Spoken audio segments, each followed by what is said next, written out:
This is KHQA News at 10, working for you. New tonight at 10, the Senate Judiciary Committee will vote on Supreme Court nominee Neil Gorsuch Monday, setting up a vote by the full Senate. Good evening and thanks for joining us. I'm Rachel Pierson. Now, what could follow may have a long-reaching consequence for Congress and the Supreme Court. Our CBS News correspondent Wendy Gillette reports from New York. Forward together, not one step back. More than a dozen small protests against Supreme Court nominee Neil Gorsuch were held around the country Saturday, including this one in Washington. This is our fight. This is a lifetime seat. Senate Republicans hope to confirm Gorsuch next week to the nation's highest court. President Trump praised his nominee in his weekly address. With Judge Gorsuch on the Supreme Court, America will be a more free, fair, and just nation for all of our citizens. But Gorsuch faces growing opposition from Democrats. Judge Gorsuch needed to convince me he would not join the posse of Republican appointees that has relentlessly stretched the law to benefit Republican partisans and corporations at the expense of everyone else. Over and over again during his hearing, he dodged and ducked and failed. The Senate vote could have substantial consequences. Democrats are nearing the support they need to filibuster Gorsuch, delaying the vote. If that happens, Republicans have threatened to change the rules in the Senate, ending the filibuster and allowing a simple majority vote for confirmation.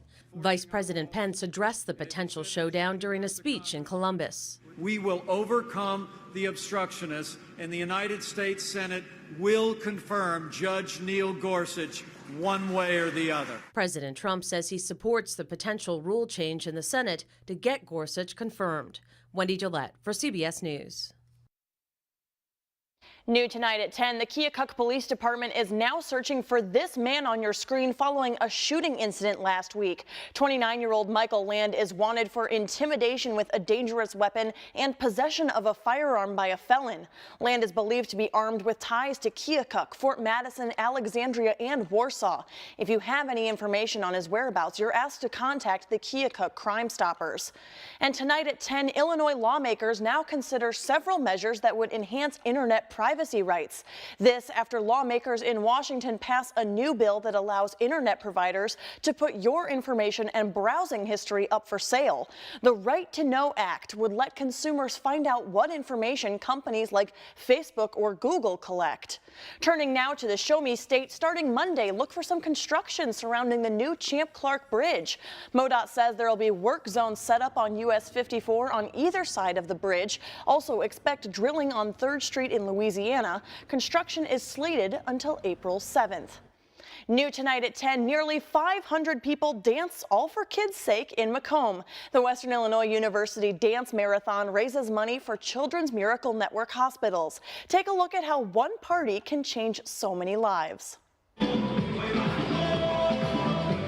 Having a bunch of college students charged up and ready to raise money and dance their butts off for 12 straight hours is phenomenal. Today we're trying to raise $100,000 for the Children's Miracle Network. It's been a year-long fundraiser, but this is our big event. We're standing on our feet for the full 12 hours to represent the typical shift of a doctor or a nurse. These kids are in college. They could be spending their days doing God knows what, and instead they're here raising money for kids that they don't even know.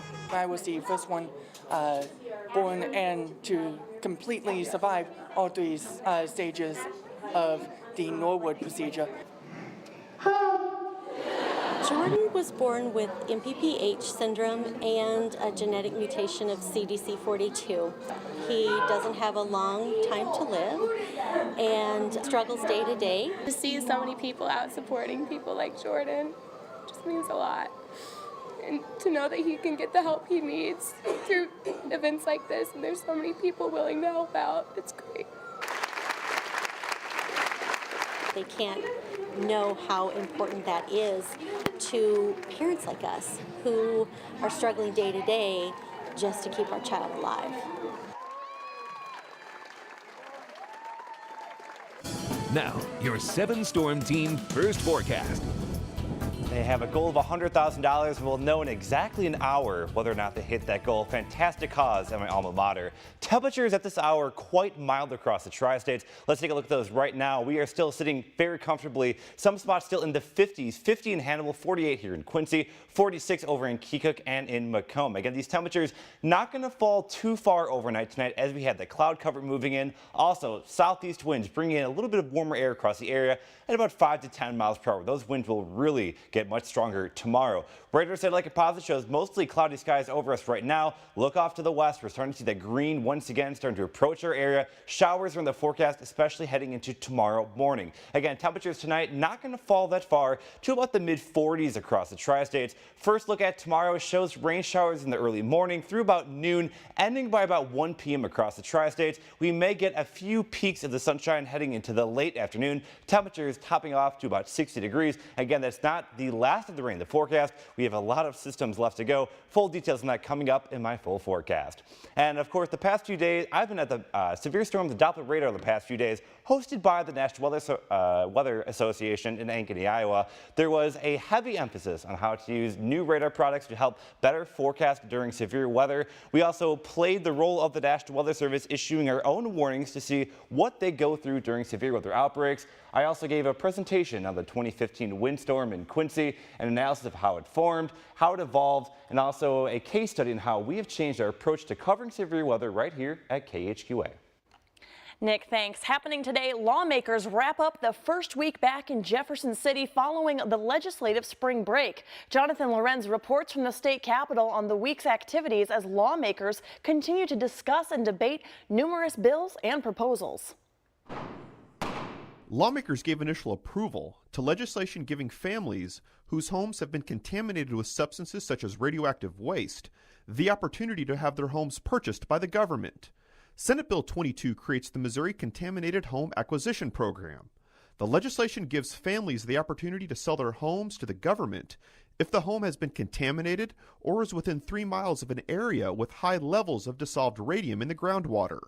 The legislation aims to give homeowners near the West Lake landfill in St. Louis an opportunity to sell their homes for fair market value.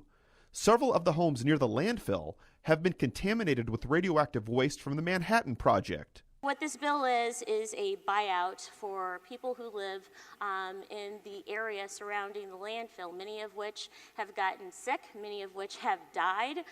We're talking about children who ended up getting sick very, very, very, very early. The bill still needs to receive another round of approval before moving to the Missouri House of Representatives for consideration. Movement forward to show our military friendliness. Lawmakers gave initial approval to a proposal aiming to help members of the military and their spouses. Senate Bill 18 aims to waive certain business fees if the business owner is a member of the military, a veteran, or their spouse. The pro-military bill still needs to receive another round of approval before moving to the Missouri House for consideration. Rounding out the week, senators gave approval to legislation aiming to bring a level of transparency to government land purchases. Senate Bill 35 requires state departments to provide several notifications of a land purchase before the sale is final. Under the proposal, the purchasing department must post a notification on its website, in the affected area's local newspaper, and the department must hold a public hearing in the affected counties. Senate Bill 35 is a good governance bill that requires a basic level of transparency. It's the same bill we had last year with a little addition, which is substitute covers. So we need it when it comes to future land purchases by the state of Missouri. Senators approved the proposal by a vote of 30-2. It now heads to the Missouri House for further consideration. Reporting from the state capitol, I'm Jonathan Lorenz. Tonight, hospital patients are sometimes asked to fill out a survey about their experience, but what they may not know is those survey answers can impact how much a hospital is paid. Coming up, we'll show you how these surveys fuel Americans' dependence on prescription pain pills. That story in just minutes.